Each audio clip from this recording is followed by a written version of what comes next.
آپ کے لیے میں اپنی زندگی کے تجربے سے جو میں آپ کو آج پیغام دینا چاہتا ہوں، اور میں چاہتا ہوں ساری زندگی یہ باتیں یاد رکھنا.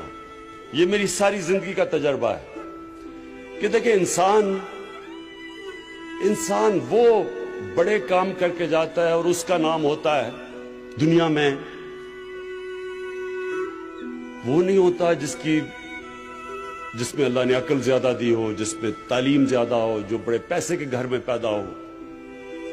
وہ انسان اوپر جاتا ہے جس کی سوچ بڑی ہوتی ہے، جس کی خواب بڑی ہوتی ہے.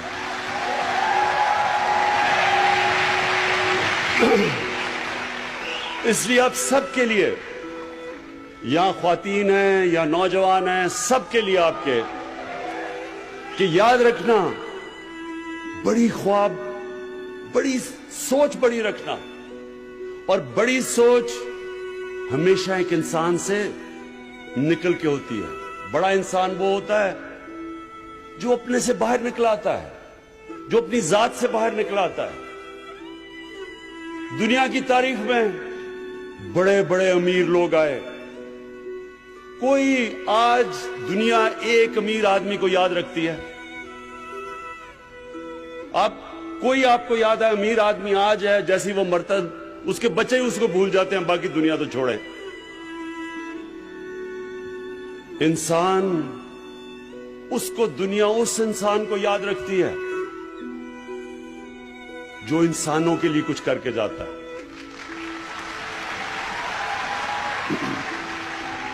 اس لیے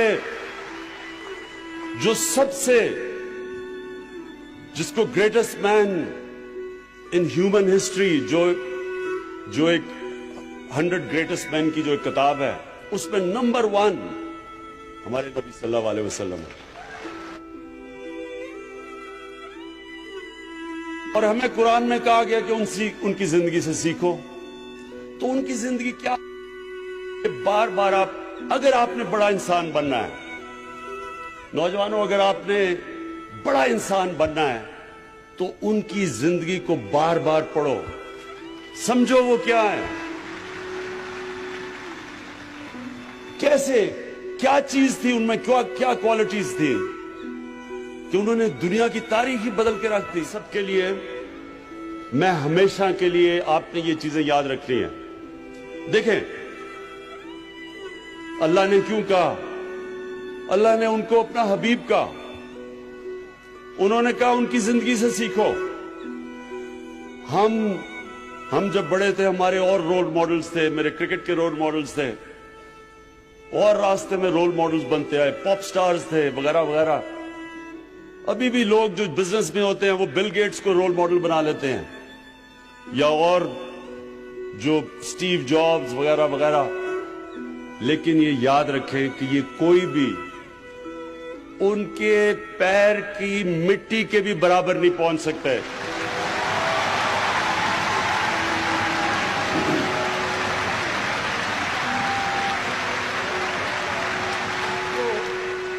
اب یہ یاد رکھیں کہ ان کی جو زندگی ہے وہ دنیا، یہ تاریخ کا حصہ ہے، ہسٹری کا حصہ ہے. ہمیں پتہ ہے وہ کب پیدا ہوئے، کب انہیں ہجرت کی، کب اس دنیا سے پردہ کیا، ایک ایک ڈیٹ پتہ ہے ہمیں. اب میں آپ کو ان ڈیٹ سے بتا رہا ہوں.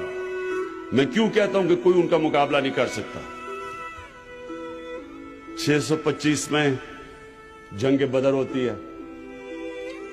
مسلمان صرف 313 لڑنے والے، ان میں سے سب کے پاس تلواریں بھی نہیں تھی.